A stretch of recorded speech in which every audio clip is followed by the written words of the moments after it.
Today's webinar is titled Mentorship in EMS Education, Building the Future of Care, presented by Kevin Miller. I'm going to pass it over now to our presenter. Kevin, thank you so much for being here with us today to share your knowledge and experience with us, and we look forward to the presentation. Absolutely. Thank you very much for having me. And I'm really excited to talk about mentorship in EMS education. When I became program director, I am program director for Northwest Iowa Community College here in Sheldon, Iowa, which is a very northwest corner of the state. And our population at our college is about 2,500. And we serve a very rural population, both EMS and geographically. And so when it comes to mentorship, it became very important for us to understand how mentorship not only would help the providers out in the field, but would also help our students in the classroom. A little bit about my background. Like I said, I'm currently the program director here at NCC. I previously was a service director for an area ambulance service, as well as a paramedic. And through my education and training, I have learned the importance of mentorship and the importance of having a support system in EMS, but more importantly, a support system in EMS education. I was at a conference recently, and someone said that they were trying to recruit someone for a certain program. And when talking with them, they said, however, the hardest part is done, and that was recruiting them to EMS. And I think that speaks true for all of us, that getting them in the door into the classroom is the hardest part. And so how do we foster that mentorship before they even enter our system? But how do we maintain that mentorship as they go through our program, our EMS education, as well as into the field to build a long-lasting career, because that is our end goal. Again, I want to welcome you all to the session, and I encourage you to put any questions that you have into the Q&A, and we'll answer those at the end of this presentation. A few of the things that we will be covering today is just understanding the value of mentorship in EMS and EMS education. We're also going to cover and look at how different effective mentorship models look like. We're going to look at mentor-mentee engagement strategies. It is a two-way street. And then we're going to finally take a look at different models, and I will share with you the example that we utilize here at our college to really engage all of the mentors and mentees at the same time. So let's go ahead and dive right in.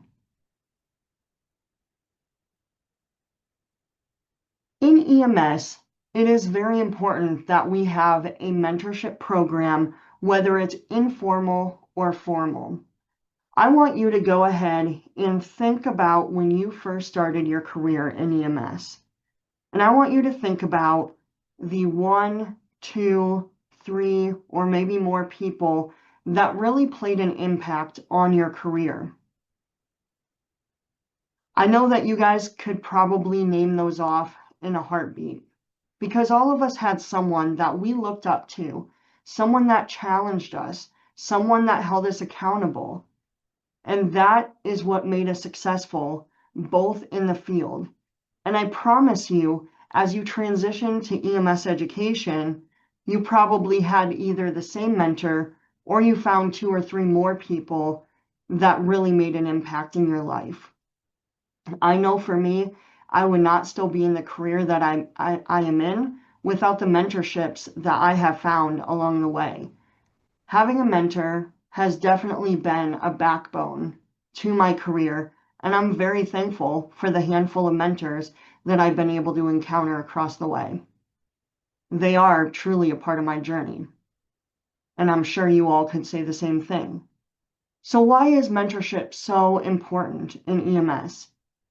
Number one, think about the high pressure environment that we live in and work in. I don't know about all of you, but with everything going on in the world, it almost feels like I'm getting a little bit of whiplash, right? And it also feels like sometimes there's nowhere else to turn because we live in a high stress environment. At another conference that I was recently at, they talked about the amount of people going into EMS education that have ADHD. And I think that is very true, where it came out that 91% either had a confirmed diagnosis or they screened positive for having a diagnosis of ADHD. And I think that speaks true of many of us, that you never know what's truly going on behind closed doors. And so, as an EMS educator, we are constantly pushed to the limits with a high pressure environment that we have. Therefore, if we are feeling the stressors of the environment, how do you feel that our students are feeling with their outside life, the demands of the job, and the demands of the classroom? We must have a solid foundation for these students.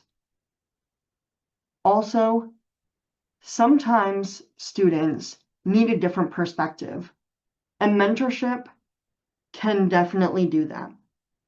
I don't know about you, but I've stood in front of the classroom trying to explain something until I'm blue in the face, and it just doesn't seem that I can get the message across in what I'm trying to teach.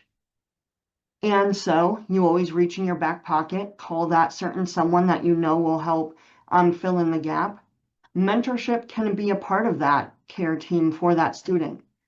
And so it is very important that you rely on mentorship to help connect theory to practice, but also theory to the various things that are going on inside and outside of the classroom. Last but not least, mentorship does incredible things when it comes to increasing student retention and satisfaction. I did a study, and before we started our mentorship program, we had a retention rate that was somewhat alarming. And with tracking retention, it was crucial for us to help fill in that gap.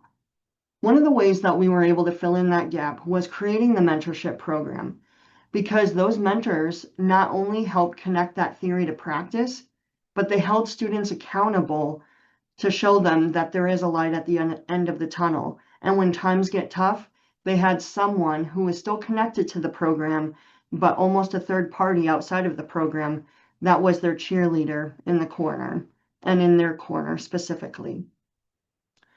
So, what is mentoring? Mentoring is all about direction.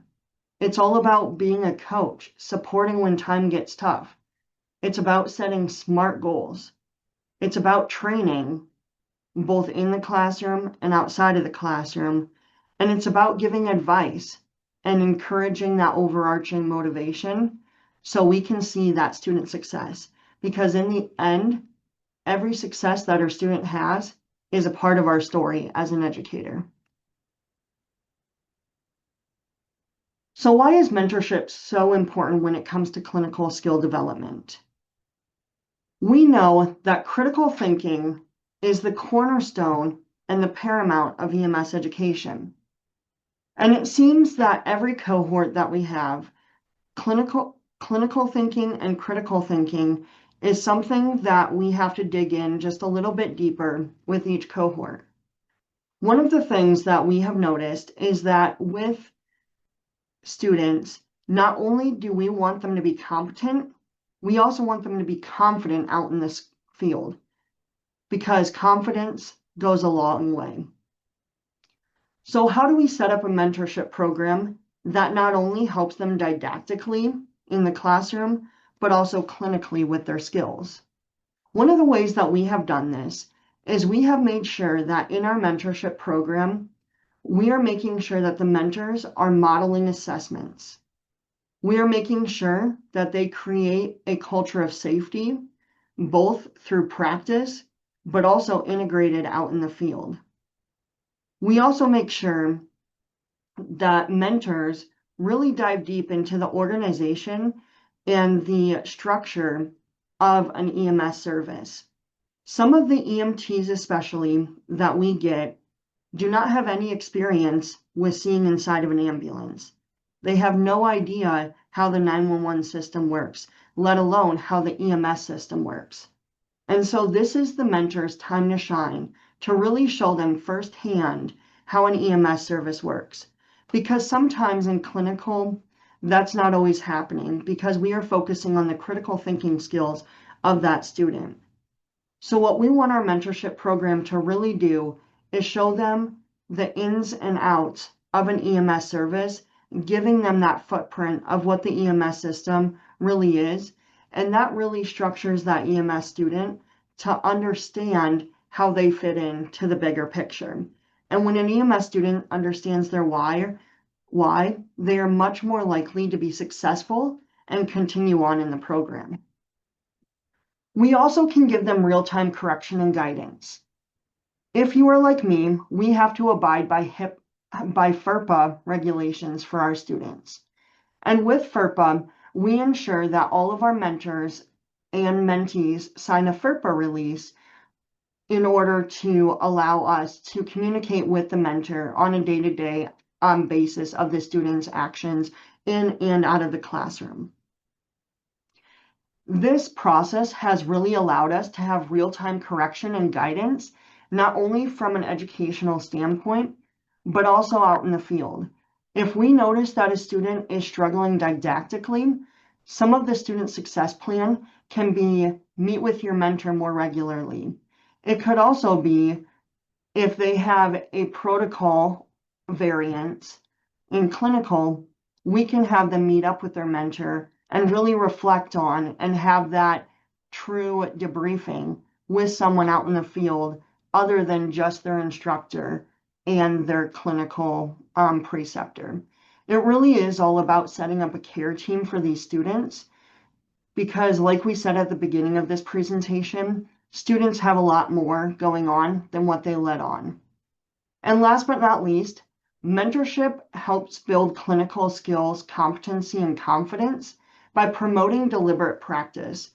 By having dedicated time to meet up with a mentor to go through a structured program really allows that mentor and mentee to practice both strengths and build off of those strengths to work on their weaknesses. And we see this has definitely helped with our competency-based education. So that way, when it comes time to test outs, students, again, are not only more confident in their test outs, but they're confident as well.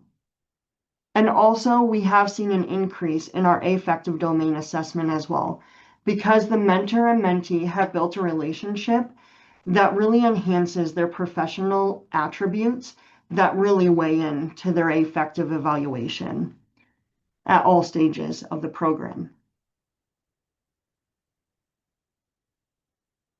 Like we talked about just seconds ago, critical thinking is paramount for EMS, and especially EMS education.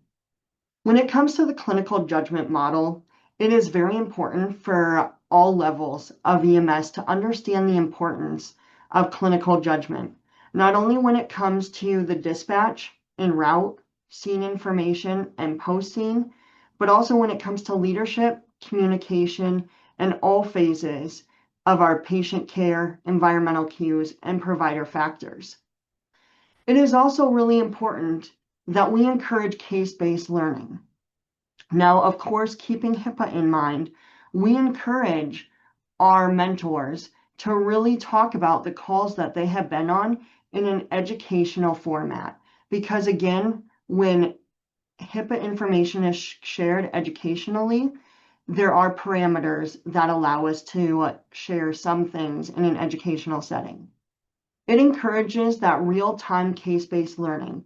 So that way, the only calls that they are debriefing on, reflecting on, is not those scenarios that we run in the classroom, not those that are in the textbook, but those that those mentors have ran just maybe seconds before encountering that mentee situation. It also allows us to have different questioning techniques. And when I say this, I don't mean just patient care, but it really does allow that student to format and find their way of questioning and containing that history. How do you run a call? Because each EMS provider does a little bit different. And once an EMS student really finds their flow that is when we have all seen those students blossom and really excel at becoming a good clinician in which they are. We also know that by creating this mentor-mentee relationship, it allows the mentee to gain confidence in asking hard questions. It also gives them the confidence to insert themselves, to question things. And when you question things, you become a critical thinker. And in medicine, that is so important, especially when it comes to all aspects of our job. And lastly, critical thinking has allowed us to foster reasoning under pressure. We encourage our mentors to give some stressors to these students. We encourage them to scenario-based, whether it's verbally or whether it's through simulation practice. We want these students to have a variety of experiences, both in and out of the classroom.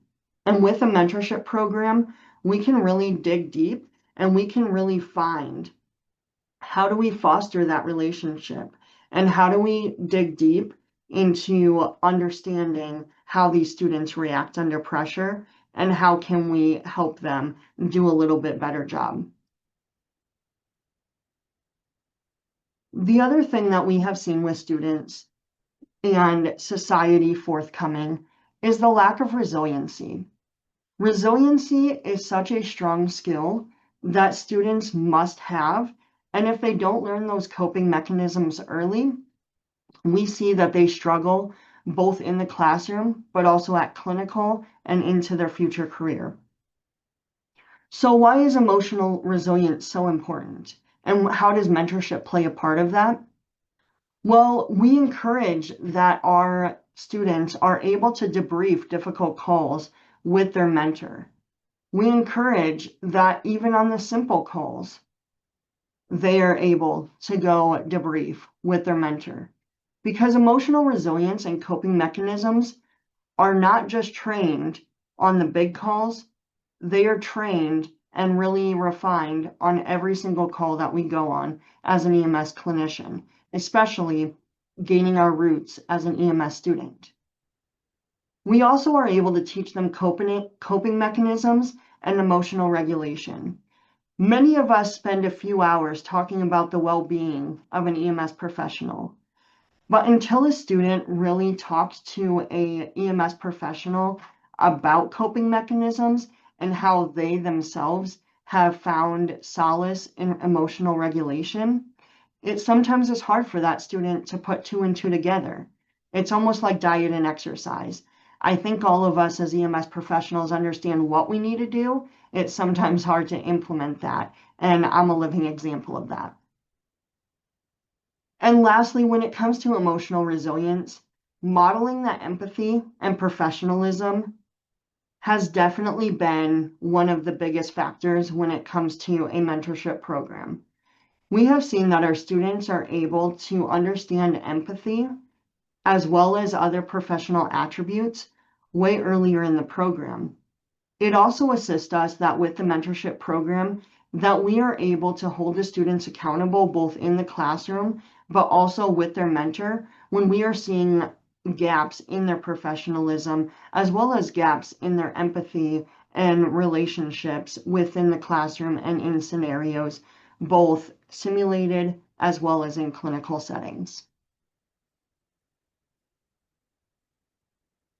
So now that I've talked to you a little bit about what makes a mentorship program happen, what makes a mentor effective, go ahead and drop it in the question and answer box in the chat box. What would you want to see in a mentor? As you're doing that, I'm going to go ahead and talk about what makes a mentor effective. Again, a mentor is someone who is going to hold you accountable. A mentor is someone that has similar interest, but not all of the same interest. A mentor is also someone who is able to listen as well as support you. And when I say support, not only emotional support, but support in the direction that an EMS student needs to go. If an EMS student is lacking in a certain area, they are able to hold them accountable to that area. If a student has a rough call on clinical, they're able to call their mentor and get that needed support. If something is going on in their life that they're not willing to share with the educational program just yet, they can talk to their mentor and hopefully get the resources that is needed. I know when thinking back to how my mentor has helped me and why my mentor was so effective, my mentor was effective because I was able to share anything and everything with them. I was able to be vulnerable with them.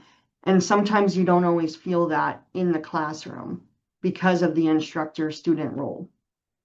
Also, I was able to go to my mentor when I was looking at changing career aspects, when I was thinking of going for another degree, when I was going through EMS school, and paramedic school was the hardest education that I ever encountered. And that compares to my master's and doctorate degree. Also, my mentor was able to give me regular and constructive feedback. I was able to have regular meetings, and without those regular meetings, sometimes that line of communication gets lost. Like any relationship, communication is crucial when it comes to a two-way street. It's also crucial that your mentor is able to give you unfiltered, constructive feedback. Sometimes the truth does hurt, but sometimes our mentor needs to be able to tell us things to make us just a little bit stronger and really gain a different perspective. Because as you all know, sometimes pulling down that mirror in front of us is a little hard, but when you have someone assist you in pulling down that mirror and really reflect on yourself, that is what makes the difference in personal and professional growth. And also, your mentor is able to challenge you. Your mentor is able to give you advice on not thinking about, okay, you're in EMS school right now. What things should you be focused on? Your mentor is able to help you think outside of the box. And without thinking outside of the box, you are unable to grow as a professional. You're unable to be the best clinician you can be, because challenging the status quo is crucial, and challenging yourself is where it begins. And your mentor can be very effective at doing so, especially when you have an effective mentor. So, how did we design our mentorship framework? What was really important for us when we were looking at mentors is we wanted to make sure that some programs, they reach out and they recruit mentors, almost like a job application. They want the mentors to have certain qualifications. They want the mentors to do certain things. And then they have a training session with these mentors. We at NCC took a little bit different approach because we recognized that with EMS, we generally have someone for a short amount of time. And we wanted to be able to have authentic vulnerability from the beginning. So we actually have our EMS students pick their own mentors. And we vet them through a process by a verification process. And they do have to meet certain qualifications. But again, we want those mentors to be able to cultivate a relationship sooner rather than later. And I know when I received my mentor through a mentorship program, it was a more formalized process. And that is really where I grew as a professional. And I still talk to my mentor today, even though I'm way past my mentorship framework. However, that mentorship framework was 18 months and we had time to develop a relationship. Whereas in EMS school, especially at the EMR and EMT levels, they don't have much time to start developing and blossoming that relationship. So we needed a solution to do that. We also wanted to match mentors and mentees thoughtfully. So with the vetting process, one of the things that we look at is how will the mentor challenge the mentee? What are some like qualities? We wanted to make sure that these mentors were going to go above and beyond to help the mentee succeed. And through our training process, once we get the mentors on board, we do go through and set forth the expectations similarly like we do for preceptors for our clinical students. We also sit down with both the mentees and mentors and define clear goals and timelines. We have found through different programs that if we don't set timelines and goals for the program, that it seems like the students will wait until the week before their project is due, and then they will go forth and then they will complete the project. And you can definitely tell what people got out of it is what the student and the mentor put into it. And one thing that we always tell the mentors is that they can get just as much out of a mentorship program as the mentee is. So it's crucial that both parties put forth the effort. We also talked about communication a little bit and how communication is key and communication is vital. What we do is we use effective feedback models. We want to make sure that when the mentor and the mentees are talking, we teach them to have a pre-brief before the session. We want them to give some pre-work to that mentee so that way they are ready and have the right set of mind for that session. We also teach them that during the session, we want them to do a call and a response type of format. We want the students to answer and we want the mentor to really hone in and help the student reflect on their answer. What it should not be is a regurgitation session where the mentor is telling the mentee and almost doing a lecture. It should be a two-way street of sharing and gathering information. One of the other things we have found is having regular check-ins is crucial. I have talked to other individuals who have served as mentors for different programs, and not having a regular check-in definitely leaves a communication gap, but it also puts strains on that relationship. EMS programs in general, by the nature of us, we just move very quickly. And so if we're not having those regular check-ins, we're missing some of the milestones that these EMS students are encountering, and we are missing some of the important check-ins that we need to be having with these students. And that's where we're not able to give instantaneous feedback in which these students need to thrive in the class. And we also go through handling difficult talks with care. We give our mentors a list of resources that if they encounter certain situations, how to handle some of those situations. Because when you have a mentorship and mentee relationship, again, the vulnerability is there. And sometimes private and confidential conversations are shared. And we want to give the mentors resources in order to handle some of those conversations with delicacy, but also with empathy and a solution based as well. So how do we foster this real world mentoring? It all seems simple on paper, but sometimes it can be very difficult. We started our mentorship program with our training with our preceptors. We wanted to make sure that our preceptors had the training that they needed, not only to be sound and good clinically, but also to be able to have a mentor relationship with our students. Again, we blossomed and we grew our mentorship program because we realized that our preceptors only see some of our EMS students for a short amount of time. And to do a thorough job at mentorship, we needed to bring a third party in to really develop that program. We also encourage our clinical sites to use downtime for micro teaching. We do the same thing with our mentors. Not only should we be challenging our students didactically, but we should also be challenging them in the lab setting, in the clinical setting, and in the affective domain. We also want to make sure that we're embedding our mentorship into routines. We have built this program in which we tell our instructors, give your students assignments in which they can communicate with their mentor. We do have a structured checklist, which I will share in a little bit, but we really challenge our instructors when they are going through certain lessons to really embed mentorship throughout our program.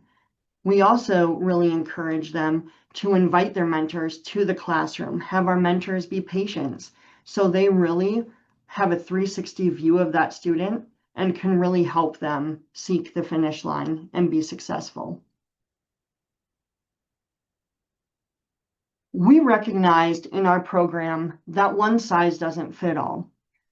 So for example, with our EMR and our EMT students, we have a different mentorship guidelines than that of our paramedic students. While the end goal and objectives of all of our students are vastly the same, the day-to-day operations of our mentorship program is a little bit different because they are at different levels of their career. They're also at different levels of their education. So we needed to fine tune what we are meeting. And we also know their clinical judgment reasoning is just a little bit different as well. So some of the things that we looked at is one-on-one mentoring, group mentoring, and peer mentoring. Now, you could say that the model that we have adopted is a one-on-one mentoring. And we do this because we feel that each individual student needs a little bit different flavor when it comes to what path they're on, what are their learning objectives, how do they learn, and what do they need out of the mentorship program. Now, when I was at the ambulance team and I was the director, we actually held group mentorship programs when it came to orientation and we assigned them mentors. We did this because being able to collaborate as a group really helped us foster the ideal of teamwork, and that was one of the objectives of our mentorship program in an EMS system and service. I have also seen where there's peer mentoring, and I have seen many peer-to-peer support networks really blossom. One of the things that you need to look at is what is the purpose of the program? Is it a mentoring program? Is it a support program? And what are the objectives? And it is important for both the mentor and the mentee to understand this. It's also really important that individuals are able to feel safe in their mentorship program. Sometimes when it is a peer, especially if it is a peer that is either higher ranking than them, sometimes the relationship can be strained, and that is something that you want to take a look at. And that is something that we take a look at even when we are vetting. Sometimes it is easy to have your mentor be your EMS director, but will the full experience happen if your mentor is your direct supervisor? And that is a conversation that we do have. Sometimes it works, sometimes it does not work. It all depends on the personalities and the relationship at hand. We also really encourage reverse mentoring. One session might be where the mentor is mentoring the mentee, and the next session is where the mentor comes with things and asks for advice and has the mentee assign pre-work and have a mentoring session with the original mentor. I know that's a tongue twister, but it really does work because it shows both sides that they're able to be vulnerable, but it really enhances that relationship and it really builds in that trust factor that you need for a successful mentorship program. A mentorship program also should be able to adapt to the context and resources at hand. One of the things that we drive into our mentorship programs is the use of reliable resources. Are our mentors using the national guidelines? Are they using the most current AHA guidelines? Are they teaching the students to study with the most current study skills? Or are we putting 15 liters of oxygen on every patient, strapping them to the backboard? That is something we wanted to be cautious of too. So all of our mentors know the resources that we have, both on campus and online. So that way, if a question does arise, they are able to use the most current resources. I would really hate for a student to be mentored by someone that is still using their 1995 EMT textbook, because I can guarantee just a few things have changed since that was published. We also want to customize the mentorship to the learner. While we have the process and the checklist lined out, sometimes the instructor will see things in the classroom that they again outline to the mentor to really customize that program and that process. Because the program is what it is, but once we customize it and we really allow the student to thrive in that program, that is where we see things be successful. Here at NCC, we use the VARC model. And so at the beginning of our EMS programs, we do some simple assessments. And one of the assessments is learning domains. We look at the visual, auditory, reading, and kinesthetic. We also, obtain the reading level of the student. That enables us as educators to give them the resources they need right away in the program rather than waiting until after their first couple unit exams to really see where they're at. But it also allows us as educators to team them up with a mentor that is going to give them the resources that they need, but also challenge them. And we really explain this to the mentor, how these different learning styles work, but also how does the student engage best in the classroom. And that is how we challenge our students, and that is how we get them to the next level of being an EMS student and clinician. We also tailor the mentorship to the individual needs, even logistically. If we know that a EMS student is on a 24-hour shift, we're not going to hold a mentorship session right after that shift. We want the student to be in the best frame of mind to absorb and really dive into that mentorship program and mentorship session. We also want the student to be able to talk about the things that they need to talk about. Maybe they need to talk about the EMS schooling, but also maybe they need to talk about where they want to go in their career as an EMS provider. Maybe they need to talk about whether they want to go on to paramedic school. Maybe they need to talk about, do I want to do this as a career, or do I want to be a professional volunteer? It really is up to that mentor to build that relationship and that culture of mentorship with that student and tailor it to the individual needs. Now, we have noticed throughout our success with our mentorship program that there are some common pitfalls. So I'm going to go ahead and run through a couple of them, and also how did we address them as a program. We know that there has been some time constraints, and all of our students generally have full-time jobs on top of being an EMS student. And so we hear that a lot, is that I do not have the time to meet with my mentor. We always tell the students a mentorship relationship doesn't always have to be face-to-face. It can be phone call. It can be via text message once in a while. It can be via virtual ways. There are ways to get over the travel needed and always meeting up. But what we always tell students is you don't have the time not to find a quality mentor, because a mentor is someone who will help you through the rest of your career. And networking is a crucial aspect of being an EMS provider. We also note that sometimes the mentor or the mentee can get burnt out, especially depending on the needs of the mentee or the mentor. And so we watch that very closely, and we do frequent check-ins with both parties, both as a group, but also individually. We also have found sometimes the mentee doesn't always get along with their mentor.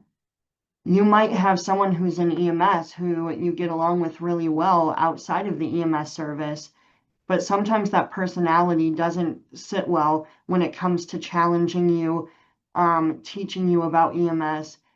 It's just like not all EMS clinicians can be EMS educators. The same goes for not all EMS clinicians can be a mentor. The other thing that we've noticed is the lack of mentor training. Same speaks true for leaders, right? There's sometimes a lack of leadership training in EMS. So what we do is we give our mentors the resources, not only up front, but also throughout the program, and just give them little bites to really enhance how are they mentoring the students and how can they be even more effective.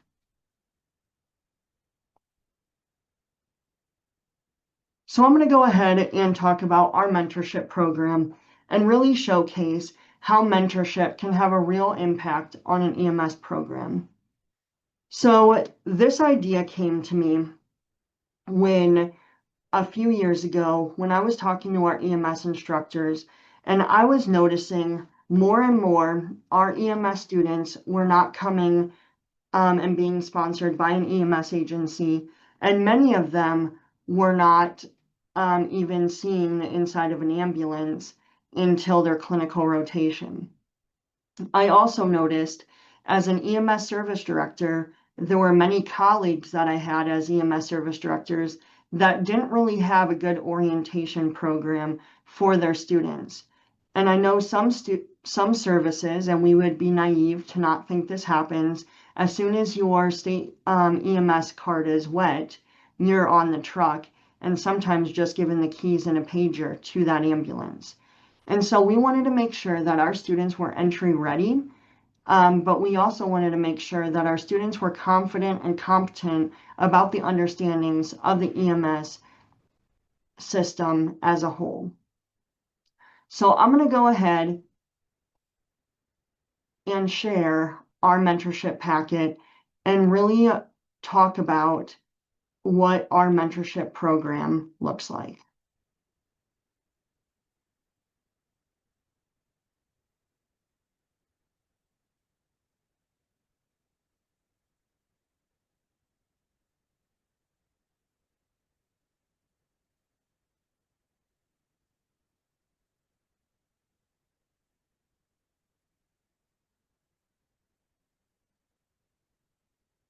So our mentorship program, we have all of the students go through and pick a mentor within the first week of class.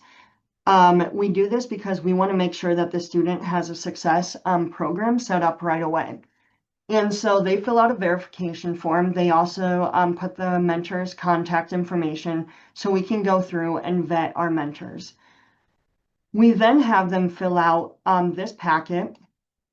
And again, we're constantly adding to it. This is a living document because it really should be tailored to that relationship.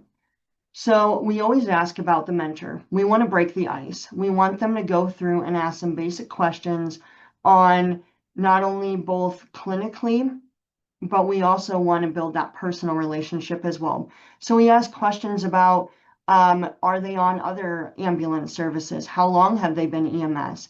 What is their certification level? We also talk about what is their memory? What's the biggest challenge? What is their advice? We also want them to give contact information to the student so they can contact them in various ways.